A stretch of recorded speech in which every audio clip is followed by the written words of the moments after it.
NCERT index question 10.5 part 3 ആണ്. Part 3. Okay, reaction തന്നിട്ടുണ്ട്, product എഴുതാൻ പറഞ്ഞിരിക്കുകയാണ്. NaI എന്ന് കണ്ടാൽ മക്കൾ ഉറപ്പിച്ചു ആ റിയാക്ഷനെ വിളിക്കുന്ന പേരാണ് ഫിങ്കിൾസ്റ്റെയിൻ റിയാക്ഷൻ അല്ലെ. സോഡിയം അയഡൈഡ് ഉപയോഗിക്കുകയാണ്. ആ റിയാക്ഷനെ വിളിക്കുന്ന പേരെന്താ? ഫിങ്കിൾസ്റ്റെയിൻ. ബ്രോമിൻ മാറിയിട്ട് അയഡിൻ വരടാ, ഈസി. ബ്രോമിൻ മാറിയിട്ട് ആരും കൊടുക്കുക? അയഡിൻ കൊടുക്കുക. CH3 CH2 Br. Halogen exchange ആണ്. ക്ലോറിനോ ബ്രോമിനോ മാറിയിട്ട് അയോഡിൻ വരിക. ക്ലോറിനോ ബ്രോമിനോ മാറിയിട്ട് ആര് വരിക?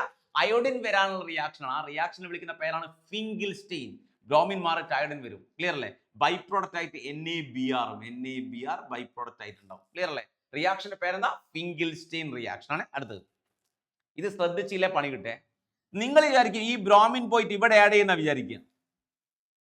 ഈ ബ്രോമിൻ ഇവിടെ ആഡ് ചെയ്യുമെന്നാണ് വിചാരിക്കുക. അല്ല, ഇത് സബ്സ്റ്റിറ്റ്യൂഷൻ റിയാക്ഷൻ ആണ്.